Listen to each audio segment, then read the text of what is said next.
तो दोस्तों एक और आईपीओ ने दस्तक दे दी है और बिलीव मी दोस्तों ये आईपीओ काफ़ी इंटरेस्टिंग है और ये इंटरेस्टिंग क्यों है ये आपको आज के वीडियो में बताने वाला हूँ। और आप भी दोस्तों इसको वीडियो को बिना स्किप करे देखिएगा क्योंकि आप आज की वीडियो में आपको काफ़ी लर्निंग मिलने वाली है।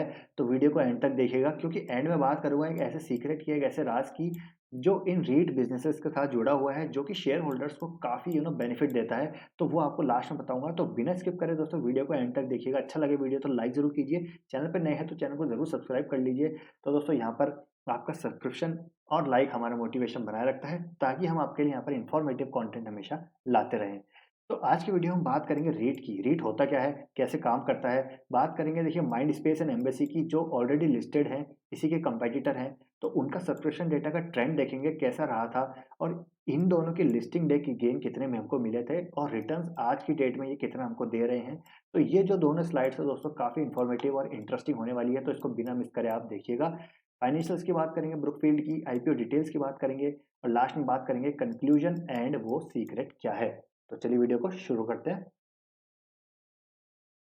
तो सबसे पहले दोस्तों हम बात करेंगे रीट होता क्या है। तो रीट होता है दोस्तों रियल एस्टेट इन्वेस्टमेंट ट्रस्ट। तो ये ट्रस्ट जो होते हैं दोस्तों बेसिकली ओन करते हैं कमर्शियल रियल एस्टेट, मतलब जैसे किसी रियल एस्टेट में जो भी कमर्शियल रियल एस्टेट होते हैं, जैसे लाइक ऑफिस हो गया, ऑफिस अपार्टमेंट्स हो गए, मल्टीनेशनल कॉर्पोरेट्स हो गए, वेयर हाउसेज हो गए, हॉस्पिटल्स हो गए, शॉपिंग सेंटर्स हो गए।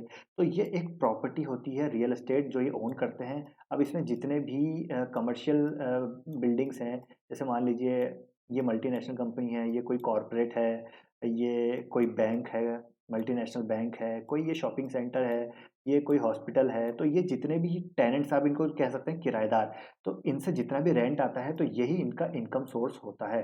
तो ये इनका बिज़नेस मॉडल है, यही इनका बिज़नेस मॉडल है। ये प्रॉपर्टी ओन करते हैं और उस प्रॉपर्टी पे जितने भी रियल एस्टेट होते हैं, कमर्शियल रियल एस्टेट, उनसे जो भी रेंट आती है, तो वही इनका इनकम का सोर्स होता है। तो अगर फॉर एग्ज़ाम्पल अगर आप ब्रुकफील्ड में इन्वेस्ट कर कर रहे हैं, फॉर एग्ज़ाम्पल मान लीजिए कि आप ब्रुकफील्ड में इन्वेस्ट कर रहे हैं, तो आप डायरेक्टली सॉरी इनडायरेक्टली आप इसमें इन्वेस्ट कर रहे हैं, टीसीएस में, एक्सेंचर में, बैंक ऑफ अमेरिका में, किसी हॉस्पिटल में।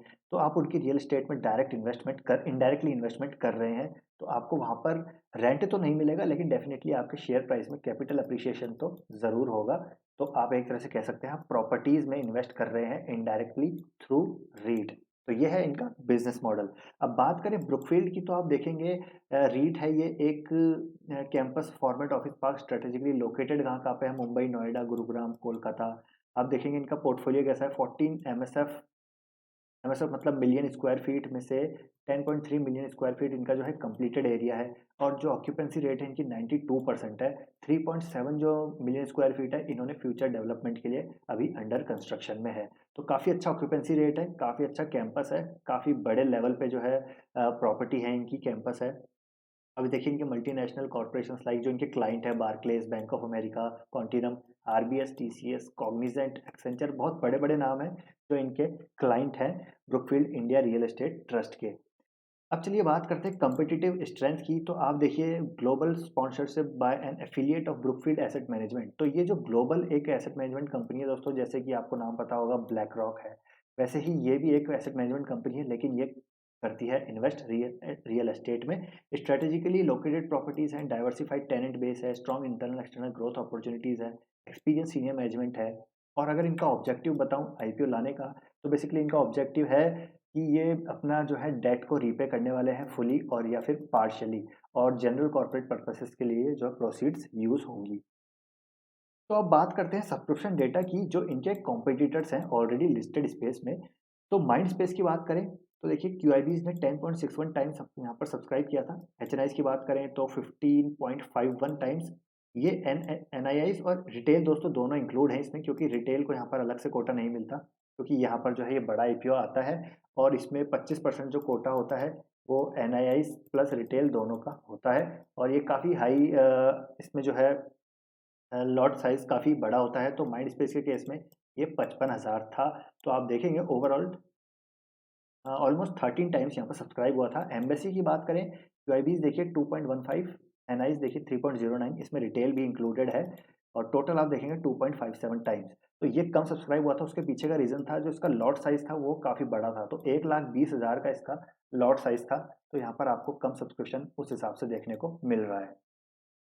तो आप देख सकते हैं इसमें सब्सक्रिप्शन कितना हुआ है। बात करेंगे इनके देखिए रिटर्न्स की, तो ये काफ़ी इंटरेस्टिंग है। देखिए माइंड स्पेस जब लिस्ट हुआ था करीब-करीब लास्ट ईयर जुलाई के आसपास हुआ था, जुलाई 2020 में, तो उसके बाद देखिए अभी बात करें इश्यू प्राइस इसकी 275 थी, लिस्टिंग हुई थी 304 पे, क्लोजिंग हुई थी लिस्टिंग डे में 299 के आसपास, और लिस्टिंग डे गेन मतलब 9% का हुआ था। अगर 275 से 299 हम करें तो करीब-करीब 9% लिस्टिंग गेन मिला था। तो इतना ज़्यादा नहीं था, लेकिन बिज़नेस के हिसाब से दोस्तों ये जिस तरह का बिज़नेस है उस हिसाब से ठीक-ठाक है। करंट मार्केट प्राइस आप देखेंगे 335, रिटर्न्स टिल टुडे आप देखेंगे 22% के रिटर्न ये आज में जनरेट करके दे रहा है, जो कि एक अच्छा नंबर है। अगर हम देखिए मंथ कम देखें तो करीब-करीब आप मान के चलिए 5-6 महीने हुए हैं, ज़्यादा नहीं हुए। 5-6 महीने में 22% का रिटर्न अच्छा रिटर्न है, अगर आप मेरे पॉइंट ऑफ व्यू से देखें तो। बात करें एम्बेसी की, तो एम्बेसी की इश्यू प्राइस थी 300, लिस्टिंग हुई थी 312 पे, लिस्टिंग डे क्लोजिंग हुई थी 314 पे, तो करीब-करीब लिस्टिंग डे गेन हुआ था इसमें 4.70% का। अभी इसकी करंट मार्केट प्राइस चल रही है 351, और आज तक इसने बना के दिए हैं 17% रिटर्न। तो आप देखेंगे दोनों पॉजिटिव में आपको दिखेंगे दोस्तों, और पॉजिटिव दिख रहे हैं। इसके पीछे यहाँ पर आपको समझना चाहिए एक अच्छा खासा रीज़न है। उसके अगर आप बात करें, देखिए पूरा लॉकडाउन था कोरोना की वजह से। स्टिल यहाँ पर इन्होंने पॉजिटिव में अपने जो है रिटर्न दिए हैं, और वर्क फ्रॉम होम कल्चर आने के बाद ये थोड़ा-सा इनके बिज़नेस में डेंट आया है, लेकिन इनका जिस प्रकार का बिज़नेस है, इनके कॉन्ट्रैक्चुअल लीज़ एग्रीमेंट होते हैं, तो वो लंबे समय के लिए होते हैं, 2 साल, 3 साल, 5 साल। तो कंपनी ज़रूर वर्क फ्रॉम होम करवा रही थी अपने एम्प्लॉइज़ से, लेकिन स्टिल यहाँ पर रेंट उनको देना पड़ रहा था। तो ये इनके लिए एक पॉजिटिव था, क्योंकि इनके कॉन्ट्रैक्चुअल लीज़ एग्रीमेंट अभी भी ओपन थे, क्लोज़ नहीं हुए थे। तो यहाँ पर रिटर्न आप देखेंगे तो यहाँ पर अच्छे खासे रिटर्न आपको देखने को मिल रहे हैं। अगर हम वैसे एम्बेसी जो लिस्ट हुआ था करीब-करीब इसको 2 साल होने वाले हैं, 2019 के फ़ेब-मार्च के आसपास ये लिस्ट हुआ था। तो यहाँ पर इसको 2 साल होने वाले हैं, 2 साल में इसने 17% रिटर्न दिए हैं, और अभी आगे और कुछ आपको बताने वाला हूँ, तो वीडियो को एंड तक देखिएगा। चलिए ब्रुकफ़ील्ड की फाइनेंशियल्स की बात करें तो आप देखिए एसेट्स इनके लगातार बढ़ रहे हैं, और रेवेन्यू आप देखिए, रेवेन्यू भी अच्छा खासा बढ़ रहा है, 866 crore, 929 crore, 981 crore, and then 467 crore. Revenue में भी देखेंगे आप तो अच्छे खासे, मतलब अच्छा तो नहीं लेकिन ठीक-ठाक 5 टू 6% सीएजीआर के साथ ग्रो हो रहा है। और प्रॉफिट आफ्टर टैक्स आप देखेंगे तो देखिए 161 करोड़ था 18 में, फिर घट के 15 करोड़ रह गया। फिर नेगेटिव में देखिए, पूरा नेगेटिव में है दोस्तों ये 19 में, फिर पॉजिटिव में आया 15 करोड़। फिर यहाँ पर देखेंगे आप 20 सितंबर में 73 करोड़ का यहाँ पर जो है लॉस इन्होंने पोस्ट किया।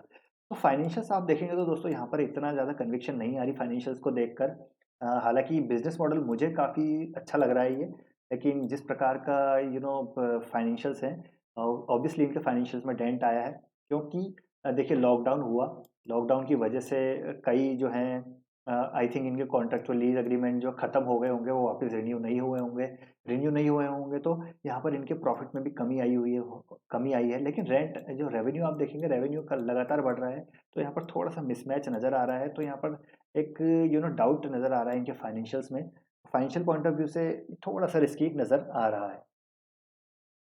और देखिए फाइनेंशियल्स, आप अगर आप माइंडस्पेस के फाइनेंशियल जाके देखेंगे तो आपको उसके काफ़ी अच्छे फाइनेंशियल्स नज़र आएँगे, लेकिन वहीं आप इसके देखेंगे ब्रुकफ़ील्ड के, तो यहाँ पर थोड़ा-सा रिस्की है फाइनेंशियल्स, काफ़ी थोड़े-से डाउट में नज़र आ रहे हैं। बात करें आईपीओ डिटेल्स की, तो 3rd फ़ेब को ओपन होगा, 5th फ़ेब को क्लोज़ हो जाएगा। 200 शेयर्स का मार्केट लॉट होगा, 275 इसका अपर प्राइस बैंड है, और इश्यू साइज़ है 3800 करोड़ का, बड़ा है देखिए। ऑब्वियसली बड़ा इश्यू आता है इनका, और फ्रेश इश्यू आप देखेंगे तो पूरा फ्रेश इश्यू है, और डेट रिपेमेंट के लिए, जनरल कॉर्पोरेट पर्पस के लिए ये प्रोसीड्स यूज़ होंगी। ओपन डेट है इसकी आईपीओ की 3, क्लोजिंग है 5th, अलॉटमेंट डेट है 11th, इनिशिएशन ऑफ रिफंड्स 12। अगर अलॉटमेंट आपका आया तो क्रेडिट हो जाएंगे अकाउंट में आपके शेयर्स 12 फ़ेब को। आईपीओ की लिस्टिंग डेट है 15th को, और आपका जो मिनिमम अमाउंट होगा लॉट का वो 55,000 होगा, तो आपको यहाँ पर 55,000 रुपये अपने अकाउंट में रखने पड़ेंगे। और इसको दोस्तों आप यूपीआई के थ्रू अप्लाई नहीं कर पाएंगे, क्योंकि यूपीआई की इतनी लिमिट नहीं है, तो आपको एसबा या फिर नेट बैंकिंग से अप्लाई करना पड़ेगा। तो ये थी आईपीओ की डिटेल्स।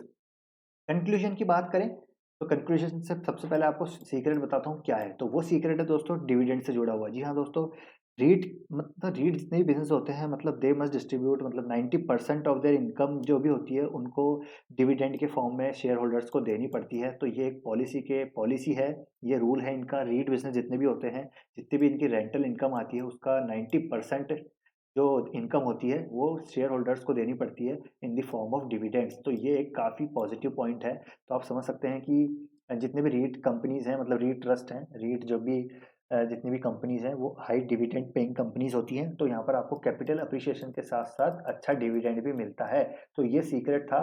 तो यहाँ पर डिविडेंड के साथ डिविडेंड तो आपको मिलता ही है, कैपिटल अप्रिसिएशन थोड़ा बहुत होता भी है, तो अच्छा खासा डिविडेंड उसको कवर कर लेता है। तो जितनी भी आपकी एफडी होती है दोस्तों, उससे अच्छा खासा रिटर्न ये रीट कंपनीज आपको देती हैं।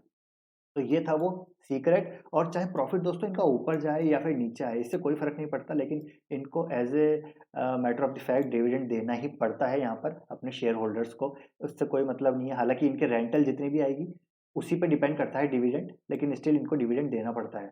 हो सकता है अगर इनका रेंट कम आए तो डिविडेंड कम हो जाए, रेंट ज़्यादा आए तो उस हिसाब से आपका डिविडेंड भी बढ़ जाता है। तो ये था यहाँ पर इसका सीक्रेट। अब बात करें कंक्लूजन की, आपको क्या करना चाहिए दोस्तों। देखिए, ब्रुकफील्ड में जिस प्रकार के फाइनेंशियल्स है, थोड़ा सा कन्विक्शन मुझे कम नज़र आ रहा है। तो यहाँ पर अगर आपको इन्वेस्ट करना ही है तो आप ज़रूर सेपरेटली माइंड स्पेस में कर सकते हैं। अगर आपको इन्वेस्ट करना है, आपको बिजनेस मॉडल समझ में आता है, क्योंकि देखिए इन्वेस्टमेंट वही होता है कि आपको बिजनेस समझ में आना चाहिए तभी आप इन्वेस्ट कीजिए। मुझे ये बिजनेस थोड़ा सा समझ में आता है, इसलिए मैं फ्यूचर में, अभी तो देखिए कैश क्रंच है, फ्यूचर में हो सकता है मैं माइंड स्पेस में थोड़ा बहुत इन्वेस्टमेंट करूँ। उसके पीछे का रीज़न है, ये आपके पोर्टफोलियो को डाइवर्सिफिकेशन देता है। आपकी जितनी भी इक्विटीज़ से भरा होगा पोर्टफोलियो, अगर आप उसमें माइंड स्पेस जैसी कंपनी में इन्वेस्टमेंट करते हैं तो आपको एक रियल एस्टेट में एक्सपोज़र मिलता है। रियल स्टेट में आप इन्वेस्टमेंट कर रहे हैं, वहाँ पर आपको डाइवर्सिफ़िकेशन मिल जाता है, क्योंकि ये डायरेक्ट इक्विटीज़ में इसको आप कंसिडर नहीं कर सकते। ये एक तरह से आप समझ लीजिए प्रॉपर्टी में इन्वेस्ट कर रहे हैं, जहाँ से आपको उन रेंटल रेंटल इनकम आ रही है। रेंटल तो नहीं, आपको डिविडेंड की फॉर्म में वो मिलता है, और कैपिटल एप्रिसिएशन जो होती है वो तो ऐड ऑन है ही। तो यहाँ से एक डाइवर्सिफ़िकेशन भी मिलता है, और जिस प्रकार का बिज़नेस है, ये अच्छा बिज़नेस हो सकता है फ्यूचर में। क्योंकि अगर इंडिया में बात करें तो इसकी अवेयरनेस इतनी ज़्यादा नहीं है दोस्तों। अगर यूएसए में आप देखेंगे तो 1960 से ये बिज़नेस चलता हुआ आ रहा है, और लोग इसमें काफ़ी इन्वेस्टमेंट करते हैं और काफ़ी अच्छा एप्रिसिएशन उनको अभी तक मिल रहा है। देखिए, काफ़ी पुराने टाइम से। हालाँकि इंडिया में अभी 2019 से ही ये आईपीओ आने लगे हैं, सेबी ने इनको मंजूरी दी है, लेकिन 1960 से यूएसए में चल रहा है, तो आप समझ सकते हैं काफ़ी अच्छा बिज़नेस है। और एक बार यहाँ पर सेटल डाउन हो जाए, वैक्सीन्स आ जाए, वर्क फ्रॉम होम कल्चर होगा, नहीं होगा, ये सब एक बार क्लियर हो जाए, उसके बाद मैं यहाँ पर सोचूँगा क्या करना है। सेपरेटली इन्वेस्टमेंट करूँगा तो माइंड स्पेस में ज़रूर कर सकता हूँ। ब्रुकफील्ड में थोड़ा-सा डाइसी है, बाकी आप अपनी रिसर्च एनालिसिस कर सकते हैं अगर आपको इन्वेस्टमेंट करना है तो। और इन्वेस्टमेंट अगर देखिए, वैसे 55,000 अगर आपके पास हैं, तो मेरे ख़्याल से आप कर सकते हैं। अगर नहीं है, तो आप सेपरेटली इनके शेयर्स खरीद सकते हैं। जैसे 10 शेयर अब लिस्ट होने के बाद खरीद सकते हैं, अगर आपको करना ही है इन्वेस्ट। तो ऐसा नहीं है कि आपको 55,000 लगाने हैं आईपीओ में, अगर लगाने हैं तो ज़रूर आप लगा सकते हैं, आपकी इच्छा के ऊपर है, आपकी रिस्क एपेटाइट है। लेकिन अलग से आप करना चाहते हैं, जैसे 10 शेयर खरीदने हैं, 20 शेयर खरीदने हैं, तो वहाँ पर आप अलग से इनमें सेपरेटली इन्वेस्ट कर सकते हैं। तो ये था पूरा वीडियो का एनालिसिस, पूरा आईपीओ का एनालिसिस। आई होप दोस्तों आपको अच्छा लगा होगा। कोई भी क्वेश्चन है, डाउट है, तो कमेंट बॉक्स में ज़रूर लिखिए।